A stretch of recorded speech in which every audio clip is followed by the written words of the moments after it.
الحمد لله رب العالمين، الصلاة والسلام على أشرف الأنبياء والمرسلين وعلى آلہ واصحابہ اجمعین، اما بعد۔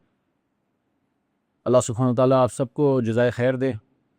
اپنی مصروفیت میں اور اس وقت میں، بارش میں آپ لوگ سب آئے، وقت نکالا، یہاں پر ہمیں وقت دیا۔ بے شک ہمارا جمع ہونے کا ایک مقصد تو یہی ہے کہ ہم کچھ سیکھیں، سکھائیں، کچھ سن لیں، لیکن یقیناً اور یہی مقصد ہے ہمارا، اور یہی ہونا چاہیے کہ یہاں بیٹھنے سے اور یہ سننے سے اصل مقصد ہمارا یہ ہے کہ ہمارا رب ہم سے راضی ہو جائے، ہماری آخرت بن جائے۔ بلکہ ایک مومن، ایک مسلمان کے ہر عمل میں، چاہے وہ کاروبار سے ہو، چاہے وہ اس کی اہل و عیال سے، فیملی سے ریلیٹڈ ہو، ہر عمل میں اگر اس کی سوچ یہ ہو کہ یہ عمل کرنے سے کیا میری آخرت خراب ہو رہی ہے یا بہتر ہو رہی ہے، یہ عمل کرنے سے میرا رب راضی ہو رہا ہے یا ناراض ہو رہا ہے، تو یہ اس کے لیے کامیابی کا باعث ہے۔ ہم میں سے ہر کوئی یہی چاہتا ہے نا کہ ہماری، جیسے ریان صاحب نے کہا، موت آنی ہی ہے۔ جیسے ہی موت آئے اور ہماری آنکھ بند ہو تو ہمیں خوشخبری دے دی جائے کہ تمہارا رب تم سے راضی ہے۔ یہ ہمارا مقصد ہے، تم کامیاب ہو گئے، آخرت تمہاری ہے، تم کامیاب انسان ہو۔ یہ ہم سب کا مقصد ہے، اور یہی دنیا کا ایک نچوڑ ہے، اس دنیا کی چھوٹی سی زندگی کا، کہ یہاں سے ہم نکل کے وہاں پہنچے تو ہم کامیاب ہو۔ یہ ایک مقصد ہے۔ اس مقصد کے لیے اللہ سبحانہ تعالیٰ نے کچھ اصول، کچھ شرط رکھی ہیں کہ کون ہے جو آخرت میں پہنچ کر کامیاب ہوگا۔ اس کی ایک شرط یہ ہے کہ اللہ سبحانہ تعالیٰ نے ہم سب کو اس دنیا میں، ہر انسان کو، ہر کسی کو ایک نعمت دی ہے، اور اس نعمت کو ہم نے اس دنیا میں استعمال کرنا ہے، اور اس دنیا سے لے کے آخرت تک صحیح سلامت پہنچانا ہے۔ جو شخص اللہ رب العزت کی ایسی نعمت جو اس دنیا میں ہے اسے صحیح سلامت آخرت تک پہنچا دے گا، وہ کامیاب ہے، اور جس نے اس کا خیال نہیں رکھا اور اسے تباہ کر دیا اور آخرت میں پہنچا تو وہ نعمت ضائع ہو گئی، تو وہ ناکام ہے۔ وہ نعمت کیا ہے؟ وہ آپ کا دل ہے۔ اللہ رب العزت فرماتا ہے یوم لا ينفع مال ولا بنون الا من اتى الله بقلب سلیم۔ جیسے مثال کے طور پہ ہم عام طور پہ کھانا آرڈر کرتے ہیں کسی ریسٹورینٹ سے، کسی ہوٹل سے، تو کیا ہوتا ہے؟ جو شخص کھانا لے کے آ رہا ہوتا ہے، چاول، سالن وغیرہ، اس کا خیال رکھتا ہے، اس کو پیک کرتا ہے۔ اس کا مقصد یہ ہوتا ہے کہ آپ کے گھر تک وہ کھانا گرم گرم، تازہ تازہ پہنچ جائے، تاکہ آپ اس کے لطف اندوز ہو سکو، اس کا ذائقہ اچھا چکھ سکو، گرم گرم تازہ۔ لیکن اگر وہی شخص جس کی ذمہ داری ہے اسے صحیح پہنچانا آپ تک، وہ اسے پیک نہ کرے، کھلا لے آئے، راستے میں دھول ہے، کسی کچرے کے پاس رک جائے، اس میں کیڑے پڑ رہے ہیں، آپ تک جب وہ کھانا پہنچے تو اس سے بو آ رہی ہو، اس میں مکھیاں ہو، وہ سڑا ہو، تو قبول کریں گے؟ اس کھانے کو لیں گے؟ نہیں لیں گے۔ اسی طرح اللہ رب العزت کے ہاں فیصلہ جو ہے دل پر ہے۔ دل صحیح سلامت پہنچ گیا قیامت کے دن تو قبول ہے۔ یوم لا ينفع مال ولا بنون، اس دن، قیامت کے دن، پھر مال اور اولاد کا ہونا یہ کام نہیں آئے گا۔ ایک انسان کھرب پتی ہوگا تو اس کا صرف مال ہونا وہاں پر یہ کہہ دے کہ میں کھرب پتی تھا اور اتنا پیسہ تھا، یہ کام نہیں آئے گا۔ اور ایک انسان جس کو کوئی پیسہ نہیں ملا دنیا میں، اس کا بھی یہ عذر، یہ کہنا کہ میرے پاس تو دنیا میں پیسے نہیں تھے لہٰذا مجھے جنت ملنی چاہیے، یہ عذر، صرف یہ عذر کام نہیں آئے گا۔ اسی طرح ولا بنون، کوئی بچے، کسی کی جتنی بھی اولادیں ہوں یا نہ ہوں، صرف یہ اولاد کا ہونا یا نہ ہونا جنت کا فیصلہ یا کامیابی کا فیصلہ نہیں کرے گا۔ الا من اتى اللہ بقلب سلیم، وہ بندہ، وہ چیز فائدہ دے گی، وہ بندے کو فائدہ ہوگا، کامیابی ملے گی جو قلب سلیم لے کے اللہ کے پاس پہنچے گا۔ جس کی موت آئے تو قلب سلیم کے ساتھ آئے۔ قلب سلیم جو شرک سے پاک ہو، کفر سے پاک ہو، منافقت سے، نفاق سے پاک ہو، وہ دل جس میں اللہ، اس کے رسولوں کی، اس کے رسول کی محبت ہو، جو اللہ پہ توکل کرتا ہو، جو اللہ سے امید باندھتا ہو، جس میں بیماریاں، کینہ، بغض، حسد، تکبر نہ ہو، ایک نرم دل۔ قلب سلیم، ایک سلامت دل، ایک نرم دل ہوتا ہے۔ سخت دل جو ہے وہ کامیاب نہیں ہو سکتا۔ تو لہٰذا جس طرح ہمارے جسم کے اندر بیماریاں آتی ہیں نا، اسی طرح اس دل کے اوپر بھی بیماری اور سختی آ جاتی ہے۔ اسے نرم کرنا ضروری ہے، اور جو اسے سخت کر دیتا ہے تو علماء کہتے ہیں یہ کبیرہ گناہوں میں بھی علماء نے اس کو شامل کیا، سخت کرنا اسے۔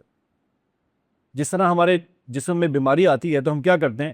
جب ہم ہاسپٹل جاتے ہیں، ڈاکٹر کے پاس جاتے ہیں، تو کیا کہتا ہے کہ بلڈ ٹیسٹ کراؤ. ٹیسٹ کرنے سے پتہ چلتا ہے کہ اس کے خون میں کیا بیماری ہے نہیں ہے، چیک ہو جاتا ہے نا. یا بخار ہوتا ہے، کسی کو بخار ہوتا ہے تو ہم تھرمومیٹر سے چیک کرتے ہیں، تھرمومیٹر لگاتے ہیں تو ایک پتہ چل جاتا ہے بخار ہے کہ نہیں ہے. اسی طرح یہ دل کے لیے بھی نشانیاں ہیں. اس کو چیک کرنا ہے کہ کیا یہ سخت ہو رہا ہے یا یہ نرم ہے، اور ضروری ہے کہ اس کو نرم رکھا جائے. اگر کسی کے جسم میں کوئی بیماری ہے نا، اس کا چیک کرنا اتنا ضروری نہیں ہے جتنا اس دل کے اوپر چیک رکھنا ضروری ہے، کیونکہ اس پہ آخرت کا فیصلہ ہے، کیونکہ اس میں آخرتی کامیابی ہے. تو ہم کوشش کرتے ہیں کہ کچھ نشانیاں میں آپ کو بتاؤں جو اس کو دل کو نرم ہے ہمارا یا سخت ہے. یہ ہم کیسے پتہ کریں؟ ایک انسان کو کیسے پتہ چلے وہ سخت دل ہو گیا ہے یا وہ کس موڑ پر، کس لیول پر کھڑا ہے، تو وہ جانچ سکے اپنے اوپر اور اپنی اصلاح کر سکے اس سے پہلے کہ وہ سخت ہو جائے. سب سے پہلے نرم دل کی نشانی جو علماء کہتے ہیں وہ نشانی یہ ہے کہ اس کی جو سخت دل والا آدمی ہوتا ہے نا، اس کی آنکھیں خشک ہو جاتی، اسے رونا نہیں آتا. اللہ کی خشیت سے، اللہ کے محبت میں، اللہ کے ڈر سے اسے رونا نہیں آتا. آپ نے دیکھا ہوگا لوگوں کو کہتے ہیں کہ ہمیں آنسو ہی نہیں نکلتا. ہم نماز پڑھتے ہیں، آنسو نہیں آتا. قرآن کی تلاوت کرتے ہیں، آنسو نہیں نکلتے. ہم جنازے پہ کھڑے ہوتے ہیں، آنسو نہیں نکلتے. وہاں پر بھی دنیا کی باتیں ہو رہی ہوتی. ہم تراویح پڑھتے ہیں، حرم میں جاتے ہیں، لوگ رو رہے ہوتے ہیں، ہمارا آنسو نہیں نکلتا. یہ ایک علامت ہے کہ دل سخت ہو رہا ہے. اس دل کی سختی کی علامت ہے. نرم دل والے جو ہیں ان کا دل اللہ سے جڑا ہوتا ہے. امام ابن قیم رحمہ اللہ کہتے ہیں کہ جب دل سخت ہوتا ہے تو آنکھوں پر قحط پڑ جاتا ہے. تو یہ دل جو ہے نا، اس کا ڈائریکٹ کنیکشن ہے آنکھوں کے ساتھ. نرم دل والوں کے جو لوگ ہوتے ہیں ان کی آنکھیں بہہ پڑتی ہیں اللہ کی خشیت سے. اور یہی ہم دیکھتے ہیں سلف صالحین میں، انبیاء میں، ان کا رویہ، ان کا طور طریقہ، اس میں یہی ہوتا تھا. نبی صلی اللہ علیہ وسلم کے بارے میں کیا آتا ہے؟ صحابی کہتے ہیں کہ اتیت النبی صلی اللہ علیہ وسلم وهو یصلی ولجوفہ عزیز کعزیز المرجل. تو کہتے ہیں کہ میں نبی صلی اللہ علیہ وسلم کے پاس آیا، وہ نماز پڑھ رہے تھے، اور وہ ان کی خشیت، اللہ کے ساتھ تعلق اور ان کا رونا ایسا تھا کہ جیسے ان کے دل سے، ان کے سینے سے ایک ہنڈیا ابلنے کی، ہانڈی میں جو پانی ہوتا ہے نا ابلتا ہے، ایسے آواز آ رہی تھی. یہ ان کی نماز کا حال تھا. اور صرف انبیاء ہی نہیں، ابو بکر رضی اللہ تعالیٰ عنہ، صحابہ، سلف صالحین، تابعین، آپ دیکھیں ان کی زندگی ذرا پڑھیں. ابو بکر رضی اللہ تعالیٰ عنہ کے بارے میں ہم سب جانتے ہیں نا، کتنے نرم دل تھے. شروع میں اسلام میں نماز پڑھنے کی اجازت نہیں تھی کفار کی طرف سے. مشرکین نے ظلم کر رہے تھے، مسلمانوں پہ ظلم کر رہے تھے. جب ان کو اجازت ملی، ایک خلاصتاً بتا رہا ہوں، ان کو جب اجازت ملی ابو بکر رضی اللہ تعالیٰ عنہ کو کہ آپ نماز اپنے گھر میں پڑھ سکتے ہیں، تو انہوں نے کیا کیا؟ انہوں نے اپنے گھر کے باہر والا جو علاقہ تھا، جو صحن تھا، اس میں نماز پڑھنا شروع کر دی. اور سبحان اللہ، ابو بکر رضی اللہ تعالیٰ عنہ کی نماز، ایک ایک آیت کو پڑھنا اور اس میں روتے، ان کا رونا اور ان کی نماز دیکھ کر کفار کی عورتیں اور بچے کھڑے ہو جاتے تھے. وہ متاثر ہو رہے تھے. ان کو تھا کہ یہ کیسا رب کا تعلق ہے کہ اتنا خوبصورت اور ایسی خشیت والا. تو وہ کھڑے ہو کے حیران ہو جاتے تھے. تو کفار نے پھر خاص طور پہ جا کے کہا کہ اس کو بند کرا جائے، ہمارے بیوی بچے اپنے دین سے الگ نہ ہو جائیں. تو یہ سبحان اللہ، رسول اللہ صلی اللہ علیہ وسلم جب بیمار ہوئے اور انہوں نے ابو بکر رضی اللہ تعالیٰ عنہ کو کہا کہ آپ نماز پڑھائیں، تو عائشہ رضی اللہ تعالیٰ عنہ کیا کہتی تھی کہ ان سے نماز نہ پڑھائیں، یہ تو بہت نرم دل ہے، یہ تو رو پڑتے ہیں ہر بات، یہ بہت روتے ہیں. یہ ان کا معاملہ تھا. اچھا، یہ معاملہ صرف یہ نہیں کہ آپ قرآن پڑھیں یا نماز پڑھیں تبھی رونا ہے. یہ معاملہ انسان کا جب اللہ کی خشیت آ رہی ہو، جب محبت ہو، جب نعمتیں دیکھے بندہ، اس کے آنسو نکل آتے ہیں.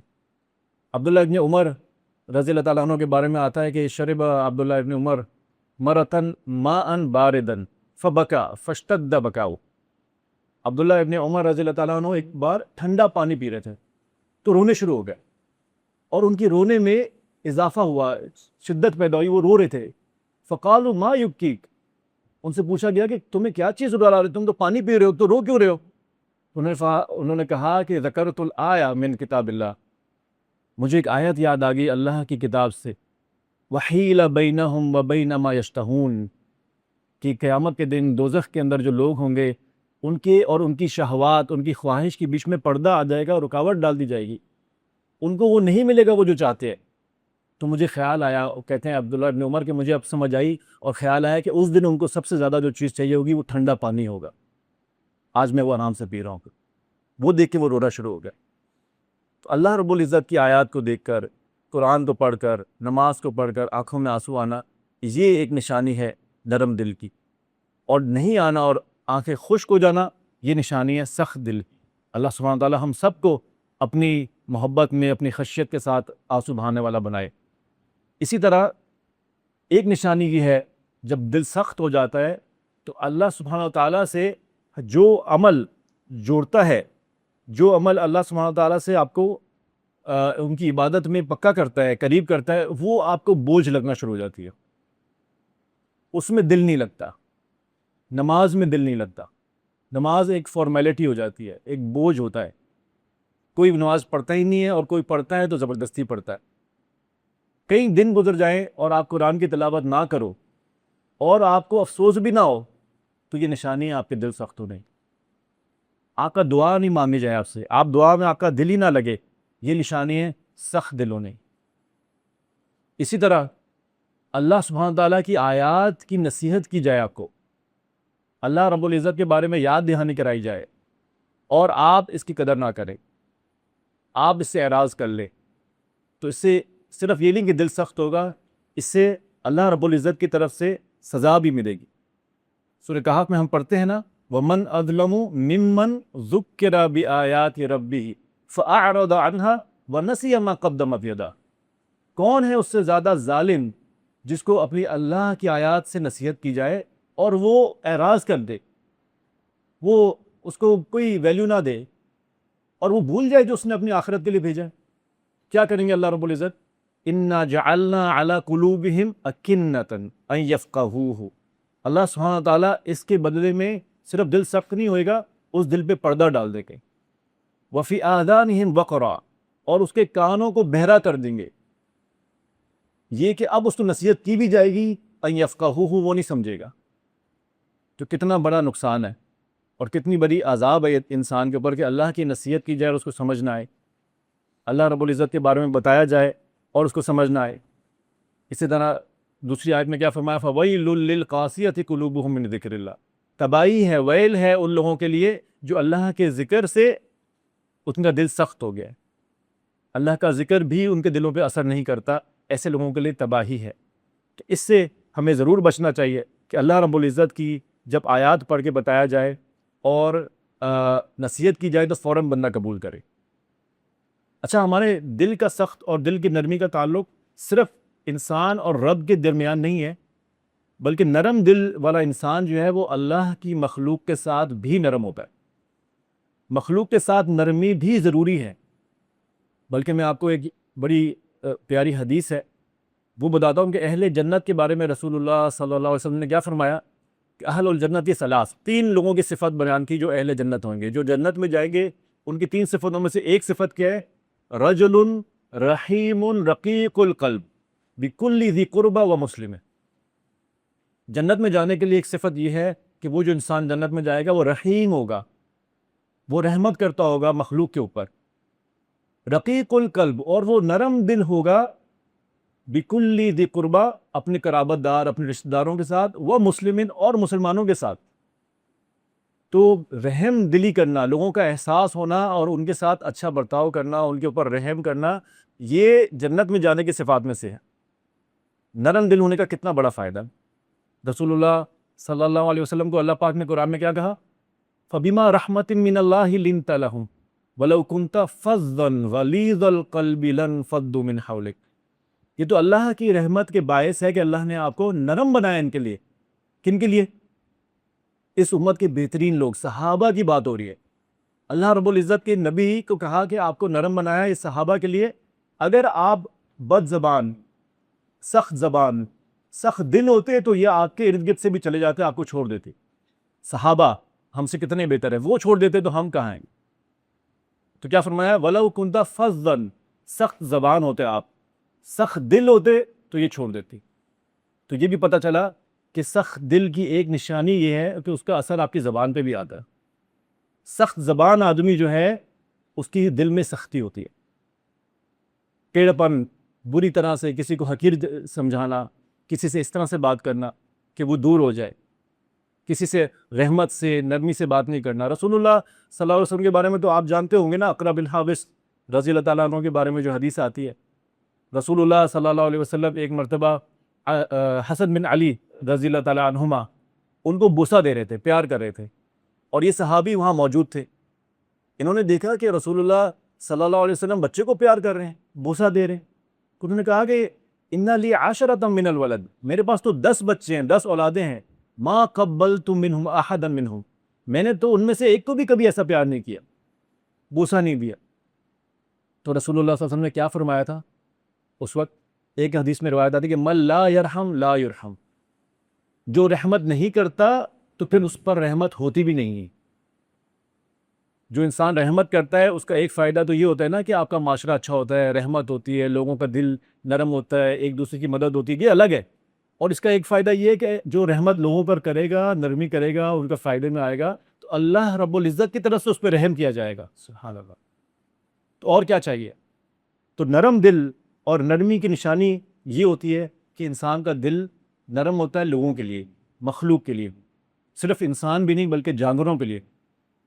ہاں، یہ بات الگ ہے کہ ہم یہ نہ سمجھیں کہ نرم دل انسان سے غلطی نہیں ہوتی، وہ گناہ نہیں کرتا، نرم دل انسان بڑا پرفیکٹ ہوتا ہے، ایسا تو کوئی بھی نہیں ہے، ہر انسان سے غلطی ہوتی ہے۔ لیکن یہ جو صاف دل والا آدمی ہوتا ہے نا، نرم دل، صاف دل، سالم دل، سلیم دل، یہ آدمی کیا کرتا ہے؟ یہ اس غلطی کو، اس کا اثر اس کے دل پہ جب ہوتا ہے، اس کو اپنے دل سے اس کا اثر نکال دیتا ہے۔ سبحان اللہ۔ رسول اللہ صلی اللہ علیہ وسلم کے بتائے ہوئے طریقے سے یہ کیا کرتا ہے کہ سختی کا اثر اپنے دل سے خالی کر دیتا ہے۔ رسول اللہ نے کیا فرمایا کہ ان العبد اذا اخطأ خطیئۃ نکتت فی قلبہ نکتۃ سوداء، جب ایک بندہ، ایک عبد گناہ کر بیٹھتا ہے، خطا کرتا ہے، گناہ کرتا ہے، تو کیا ہوتا ہے؟ اللہ کی طرف سے پھر اس کو کیا سزا ملتی ہے کہ اس کے دل میں ایک کالا نقطہ آ جاتا ہے۔ رسول اللہ نے اس کے علاج کیا بتایا؟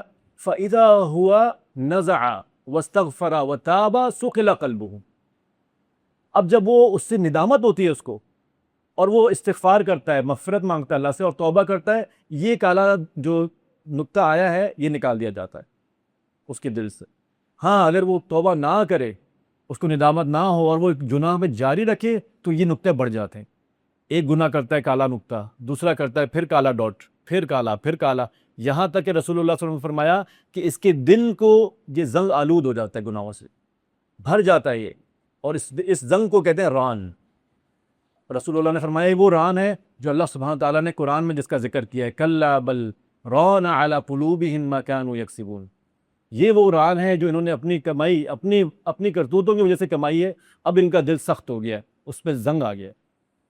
تو ہم نے کیا کرنا ہے؟ اس حدیث کے مطابق ہم نے 3 چیزیں کرنی ہیں۔ جب گناہ ہو جائے اور جب کوئی غلطی ہو جائے، سب سے پہلے نزع، آپ نے دیکھنا کہ میرا گناہ ہو گیا، میں ندامت ہو آپ کے دل میں، پریشان، میں نے غلط کیا، یہ ماننا بہت ضروری ہے، کیونکہ اس کو ماننے بغیر تو گناہ سمجھ ہی نہیں آئے گا نا کسی کو۔ نمبر 2، اللہ پاک سے مانگنا ہے کہ اللہ تعالیٰ اب تو ہو گیا گناہ مجھ سے، میری مغفرت کر دے، مجھے معاف کر دے۔ نمبر 3، وتاب، اور اس کے بعد یہ عزم کرنا کہ اب یہ میں آئندہ نہیں کروں گا۔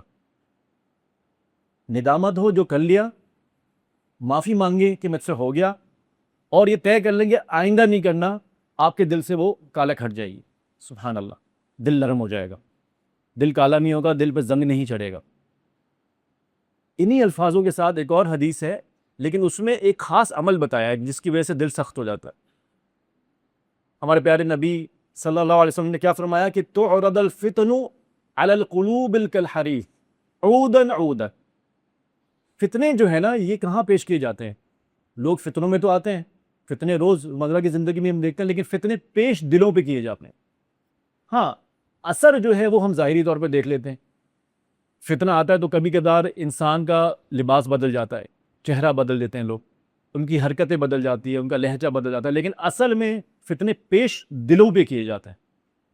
تو رسول کریم صلی اللہ علیہ وسلم نے فرمایا کہ تعرض الفتن علی القلوب کالحصیر، کس طرح پیش کیے جاتے ہیں؟ رسول اللہ نے کیا مثال دی؟ انہوں نے کہا کہ یہ جو فتنے ہیں یہ اس طرح ہوتے ہیں جیسے چٹائی نہیں ہوتی، چٹائی، عودن عودن، تنکا بتنکا یہ فتنے پیش کیے جاتے ہیں۔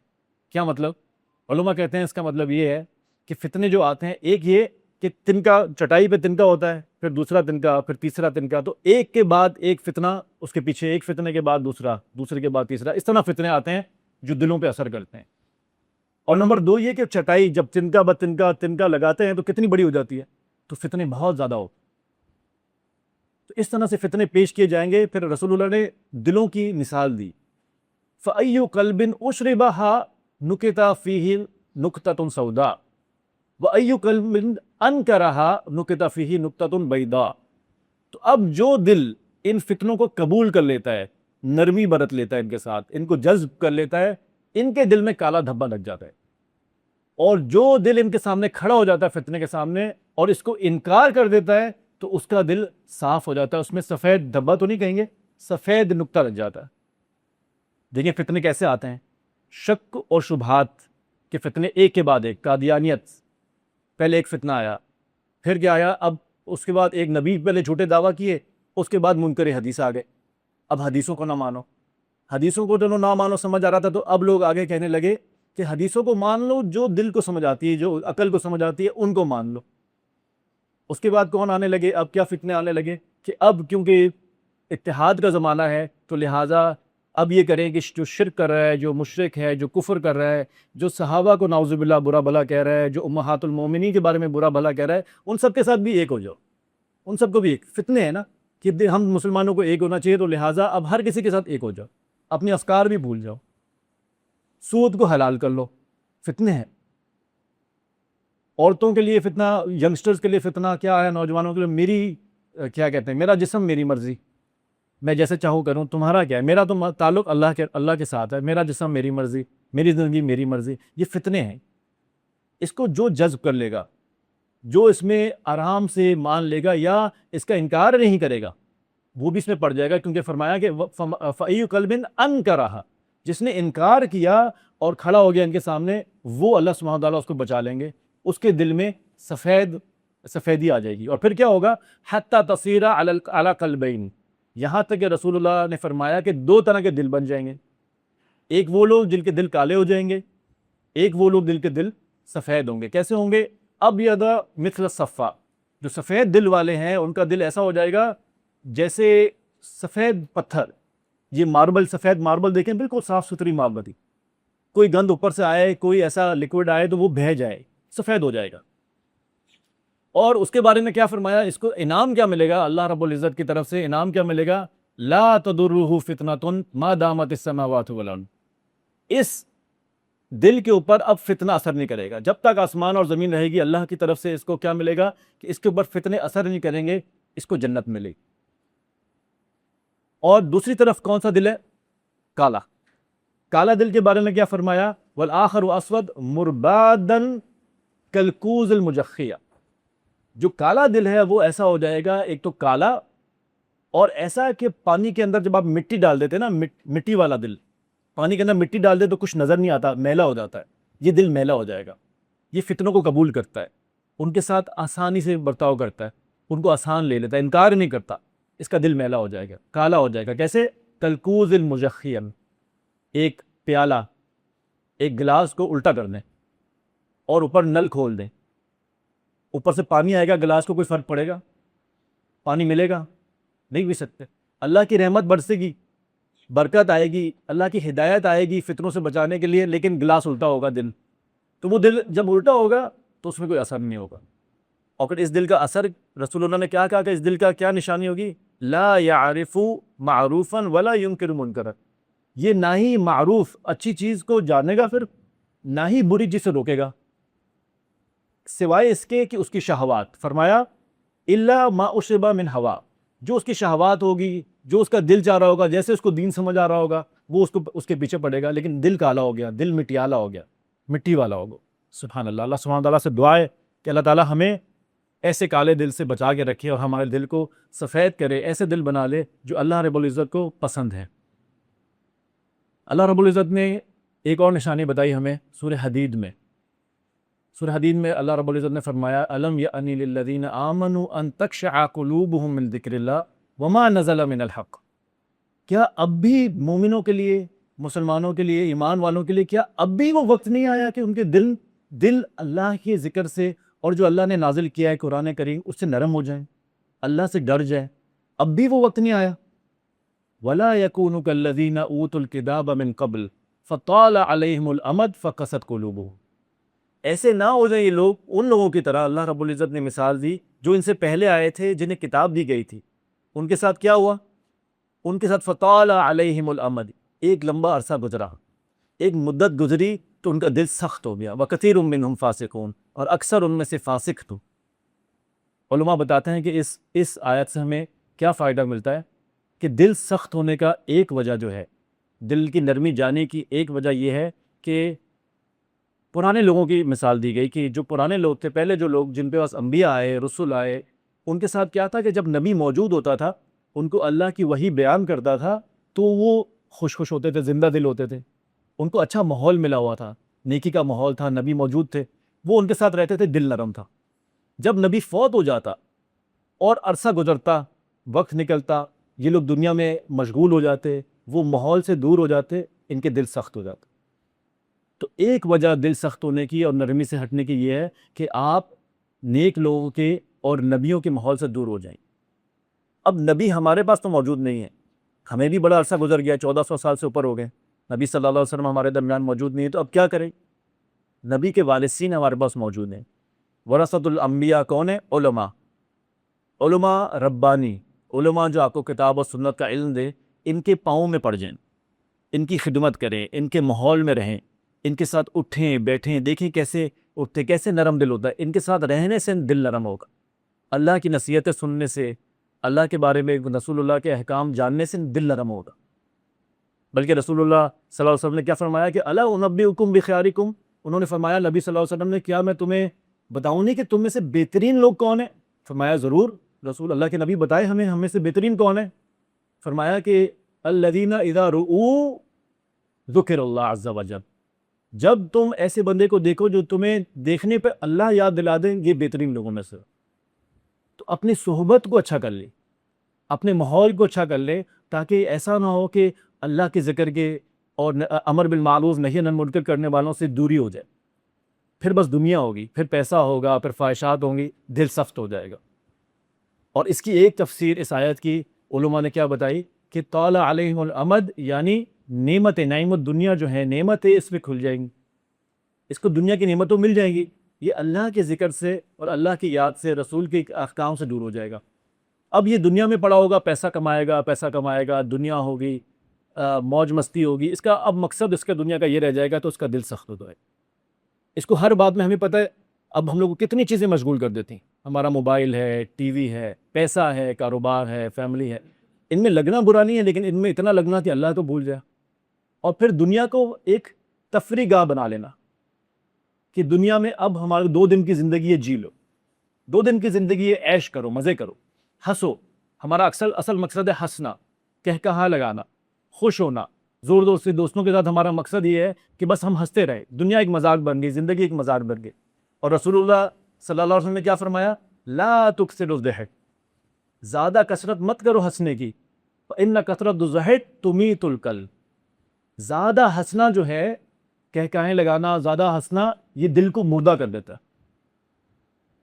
تو ہمیں ہنسنا سے منع نہیں ہے، خوشی سے منع نہیں کیا گیا، خوش ہونا اچھی بات ہے، خوش کرنا اچھی بات ہے، بلکہ مسکراہٹیں بکھیرنا یہ ایک مسلمان کا کام ہے کہ مسکراہٹیں دے۔ عبداللہ بن حارث رضی اللہ تعالیٰ عنہ کیا کہتے ہیں کہ ما رأیت احدا اکثر تبسما من رسول اللہ صلی اللہ علیہ وسلم، میں نے کسی کو بھی رسول اللہ صلی اللہ علیہ وسلم سے زیادہ مسکراتے نہیں دیکھا۔ تو رسول اللہ صلی اللہ علیہ وسلم تو اتنا مسکراتے تھے، اور دوسروں کو مسکراہٹ دینا یہ ایک نرم دل کا کام ہے، ایک اچھے دل والے آدمی کا کام ہے۔ لیکن مذاق مستی میں اتنا پڑ جانا اور ہر وقت ہنستے رہنا، زور سے کہا لگانا، یہ مذموم ہے، اس سے دل سخت ہو جاتا ہے، دل کی نرمی چلی جاتی ہے۔ بلکہ مسکراہٹیں دینا یہ تو ایک عبادت ہے۔ ہمیں حدیث میں کیا ملتا ہے؟ تبسموں کا فی وجہ اخی کا صدقہ، تمہاری مسکراہٹ، اپنے بھائی کے چہرے پہ مسکراہٹ دینا، اس کے اوپر مسکرانا، یہ تو صدقہ ہے، اللہ رب العزت کی طرف سے آپ کے لیے صدقہ لکھا جائے گا، نیکی ہے۔ مسکراہٹیں پھیلانی چاہیے۔ لیکن دنیا کو مذاق بنا لینا، زندگی کو مذاق بنا لینا، اس سے بچنا ہے کہ بس زور سے کہہ کے لگانا اور بہت زور سے ہنسنا، ہنستے رہنا اور یہی مقصد ہونا، اس سے بچنا ہے۔ اب یہ کچھ نشانیاں تھیں، ان نشانیوں کا حل، کچھ حل، ان میں سے ایک حل یہ ہے کہ ہمیں دل کو سختی سے بچانے کے لیے اور دل کو نرم کرنے کے لیے ایک حل جو علماء بتاتے ہیں وہ یہ ہے کہ سب سے پہلے اللہ رب العزت کے سامنے دعا کرنا۔ اللہ رب العزت ہر چیز پر قادر ہے۔ ہم دل کی سختی کو بچانا کیوں چاہتے ہیں؟ پہلے تو یہ بات ہے نا، اور نرم کیوں کرنا چاہتے ہیں؟ آخرت میں کامیابی کیوں چاہتے ہیں؟ سالم دل کیوں چاہتے ہیں؟ کہ اللہ راضی ہو جائے۔ تو ہم اللہ سے مانگ لیتے ہیں۔ اللہ رب العزت کیا کہتے ہیں؟ وَقَالَ رَبُّكُمُ ادْعُونِي أَسْتَجِبْ لَكُمْ۔ تمہارا رب تو کہتا ہے اس کو پکارو، وہ تمہاری میں جواب دے گا، تمہاری دعا قبول کرے گا۔ وَإِذَا سَأَلَكَ عِبَادِي عَنِّي فَإِنِّي قَرِيبٌ أُجِيبُ دَعْوَةَ الدَّاعِ إِذَا دَعَانِ۔ جب میرے بندے میرے بارے میں تم سے پوچھیں تو ان کو بتاؤ میں تو قریب ہوں، پکارنے والے کی دعا، مانگنے والے کی دعا قبول کرتا ہوں۔ تو جب دل بھی اللہ کے ہاتھ میں ہے اور اللہ کے لیے ہی ہم نے نرم کرنا ہے تو اللہ سے ہی مانگیں گے نا۔ اللہ سے کہیں کہ ہمیں نرم دل چاہیے، ہمیں وہ دل چاہیے جو آپ کو پسند۔ حدیث میں آتا ہے کہ رسول اللہ صلی اللہ علیہ وسلم فرمایا اِنَّ قُلُوبَ بَنِي آدم كُلَّهَا بَيْنَ إِصْبَعَيْنِ مِنْ أَصَابِعِ الرَّحْمَنِ۔ بنی آدم، انسانوں کا جو دل ہے، سارے کے سارے دل اللہ رب العزت کی انگلیوں میں سے 2 انگلیوں کے درمیان ہے۔ كَقَلْبٍ وَاحِدٍ، یہ گویا ایسے جیسے ایک ہی دل ہو، يُصَرِّفُهُ حَيْثُ يَشَاءُ، اللہ رب العزت ان دلوں کو پھیر دیتا ہے جہاں چاہتا ہے۔ تو ہمیں دعا مانگنی چاہیے کہ اللہ تعالیٰ ہمارے دلوں کو اثبات دے۔ رسول اللہ صلی اللہ علیہ وسلم نے اس کے بعد دعا بھی سکھائی، بہترین دعا، اور یہ ہم ہر کسی کو اپنی نماز میں صبح شام مانگنی چاہیے۔ اللہم مصرف القلوب صرف قلوبنا علی طاعتک، اے اللہ دلوں کو پھیرنے والے ہمارے دل کو اپنی اطاعت میں پھیر لے۔ اسی طرح فرمایا اللہم یا مقلب القلوب ثبت قلوبنا علی دینک، اے اللہ دلوں کو پھیرنے والے ہمارے دلوں کو اپنے دین پر مضبوط کر لے، پکا کر۔ تو سبحان اللہ، کتنی زبردست دعا ہے۔ ایک اور دعا ہے، میں آپ لوگ کو ضرور کہوں گا اپنے روزمرہ کی زندگی میں اس کو ضرور شامل کریں۔ اللہم انی اعوذ بک من علم لا ینفع، اللہ تعالیٰ میں آپ کی پناہ میں آتا ہوں، مجھے بچا لیں ایسے علم سے جو فائدہ نہ دے۔ علم پڑھیں، معلومات تو ہو جائے، فائدہ نہ ہو، عمل ہی نہ ہو۔ ومن قلب لا یخشع، اللہ تعالیٰ ہمیں ایسے دل سے بچا لیں جو آپ سے ڈرتا نہ ہو، جو نرم نہ ہو آپ کی محبت میں، آپ کے ذکر میں۔ ومن دعوت لا یستجاب لها، اور ایسی دعا سے جو قبول نہ ہو۔ ومن عین لا تدمع، اور ایسی آنکھ سے بچا لے جو آپ کی خشیت میں روتی نہ ہو۔ سبحان اللہ، کتنی بڑی پیاری دعا ہے۔ تو دعا کو پکڑ لیں، دعا مانگنا بہت ضروری ہے، اور یہ ایک ایسا ڈھال ہے آپ کے لیے جو آپ کی اصلاح کر دے گی۔ نمبر 2 اور سب سے ضروری چیز جس کو اگر آپ لے لیں تو آپ کو پھر فکر کرنے کی ضرورت نہیں ہے، وہ یہ ہے قرآن۔ اللہ کے قرآن سے اگر آپ جڑ جائیں اور صاحب القرآن بن جاؤ، قرآن کو اپنا سونا بچونا بنا لو، اس کی تلاوت، اس کو پڑھنا، اس کو سننا، اس پہ عمل کرنا، اس پہ تدبر کرنا، پھر آپ کو ٹینشن لینے کی ضرورت نہیں ہے، یہ قرآن آپ کا دل خود ہی صاف کرے گا۔ اللہ رب العزت قرآن کے بارے میں کیا فرماتے ہیں؟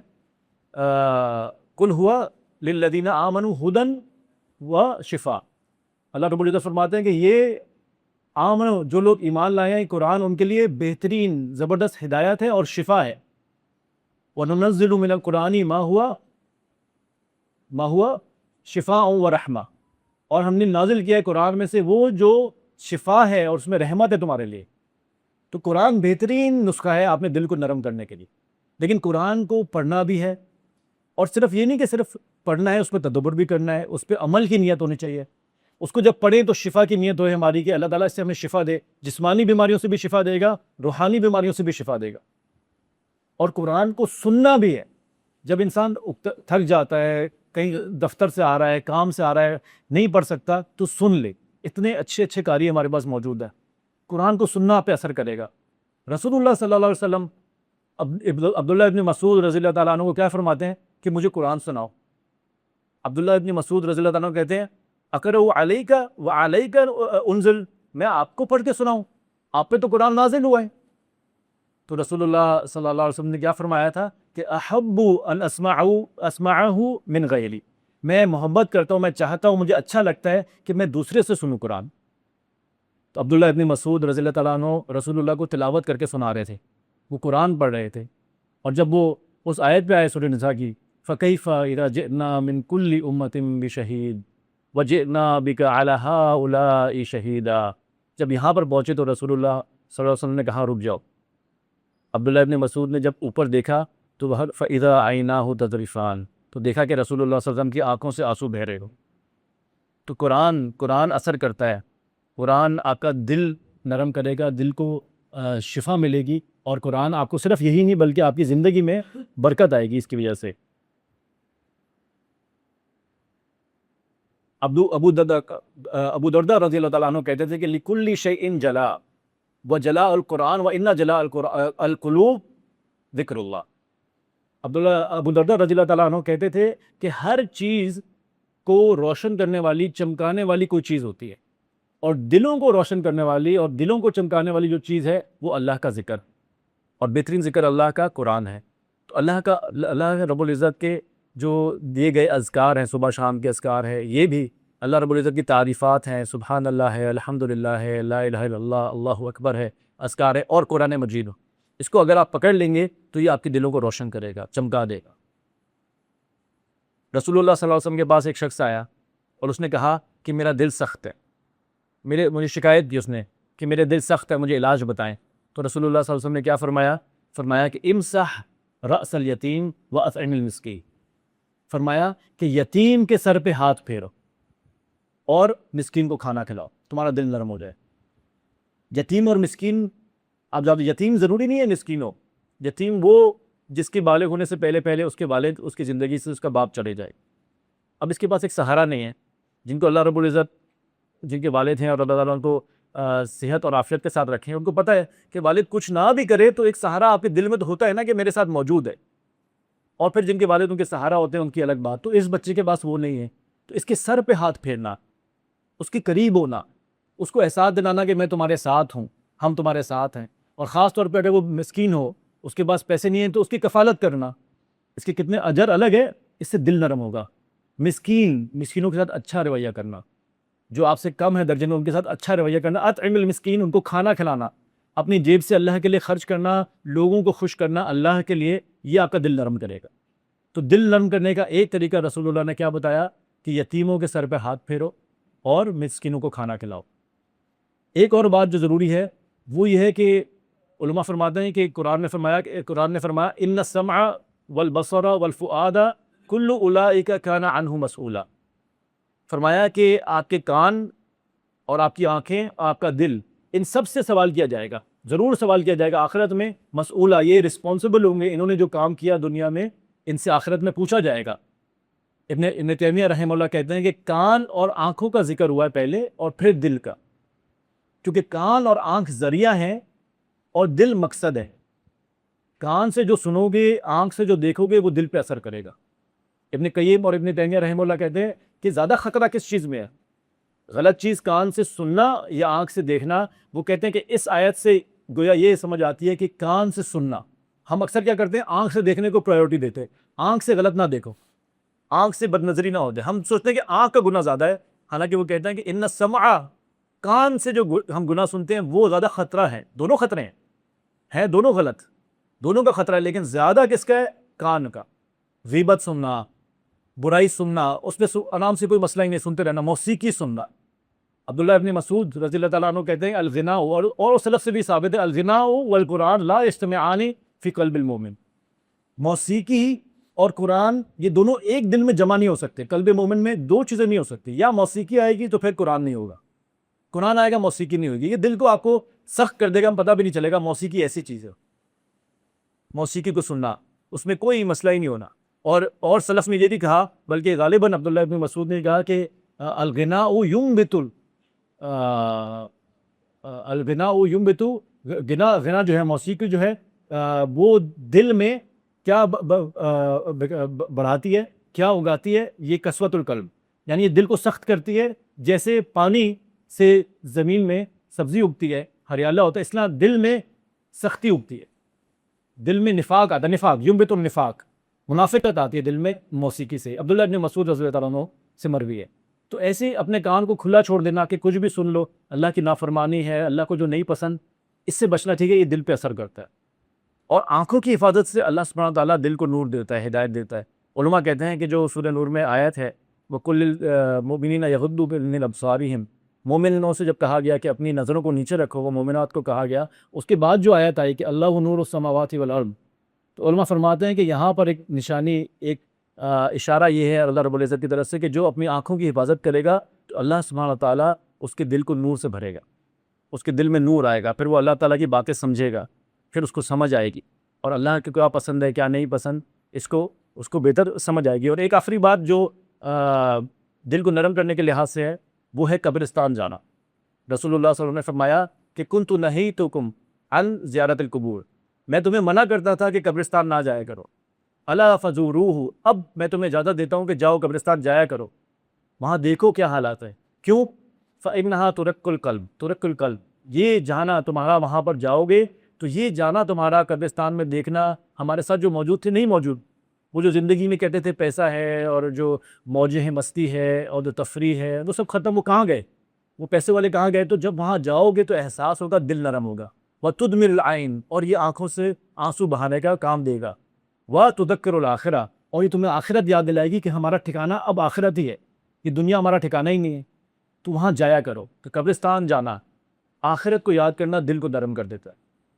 یہ ہو گئی ہماری کچھ نشانیاں اور کچھ ایسے حل جو دل کو نرم کرنے میں ہمارے کام آتے ہیں۔ ایک بات یا ایک غلط فہمی نہ ہو، یہ میں بتا دوں کہ دل کے نرم ہونے کا مطلب یہ نہیں ہے کہ انسان دین کے اصولوں میں بھی نرم ہو جائے۔ عمر رضی اللہ تعالیٰ عنہ ہمارے سامنے اتنی بڑی مسائل ہے، لوگ کہتے ہیں وہ سخت آدمی تھے، غالباً شاید سخت ایک صحیح الفاظ نہ ہو، مضبوط آدمی کہنا صحیح ہے، یا یہ کہہ دیں کہ وہ دین کے اصولوں پہ سخت تھے، یہ تو ایک اچھی بات ہے۔ نرم دل وہ بھی تھے، اور نہایت نرم دل تھی، اور ان کے نرم دل کی نشانی اگر ان کی سیرت کوئی پڑھے اس کو سمجھ آ جائے۔ جب خلیفہ بنے، خلیفہ ہر راز اس کے ساتھ ہے، حکومت اس کے پاس ہے، کچھ سے پوچھنے والا کوئی نہیں ہے، تو راتوں کو نکل کے دیکھتے تھے کوئی بندہ بھوکا تو نہیں ہے، کوئی بندہ ضرورت مند تو نہیں ہے، کسی پہ ظلم تو نہیں ہو رہا، یہ کیا ہے؟ نرم دل ہے نا، یہ دل کی سختی نہیں، یہ نرمی ہے دل۔ کہتے تھے کہ ایک بکری اگر عمر کے علاقے میں بھوکی مر جائے، فرات کے اس پار اگر ایک بکری بھوکی مر جائے تو مجھے ڈر ہے کہ اللہ رب العزت اس کا بھی مجھ سے سوال کرے۔ یہ نرم دل ہے، مخلوق کے لیے محبت، ان کا احساس۔ تو عمر رضی اللہ تعالیٰ عنہ نماز پڑھا رہے ہیں، مسجد بھری ہوئی ہے، نماز پڑھا رہے ہیں، جب سورہ یوسف کی اس آیت پہ پہنچے، انما اشکو بثی وحزنی الی اللہ، اس آیت پہ پہنچے تو رونے لگے، ایسے رونا، ایسے سسکیاں کہ مسجد کی جو آخری صف ہے ادھر تک ان کے رونے کی آواز آ رہی۔ تو وہ تھے نرم دل، لیکن نرم دل ہونے کا مطلب یہ نہیں کہ دین کے اصولوں پہ کمپرومائز کیا جائے، دین کے اصولوں پہ کھڑا ہو، ڈٹ کے کھڑا ہو، فتنوں کا مقابلہ کرے مخلوق کے ساتھ۔ اور دل کی نرمی کا مطلب کہ جو دل کو خراب کرنے والی علامتیں ہیں، جیسے ہم نے نشانیاں پڑھی، بغض ہے، کینہ ہے، حسد ہے، ان سب سے بچ کے رہے، اور دل کو نرم کرنے والی جو علامات ہیں ہم نے پڑھی، ان کو جز پر اللہ سے دعا مانگے اور ان کو اختیار کرے تو اللہ رب العزت ضرور دل کو نرم کرے گا۔ اللہ رب العزت سے دعا ہے کہ اللہ رب العزت ہم سب کے دل کو ویسا بنا دے جیسے اللہ کو پسند ہے، اور جب ہم قیامت میں وہاں پہنچیں تو ہم دل قلب سلیم لے کے پہنچیں، اور ہمیں قیامت میں کامیابی مل جائے، اور دنیا میں بھی اللہ سبحانہ تعالیٰ ہماری مدد فرمائے اور ہمیں کامیابی عطا فرمائے۔ سبحانک اللہم و بحمدک، نشہد ان لا الہ الا انت، نستغفرک و نتوب الیک۔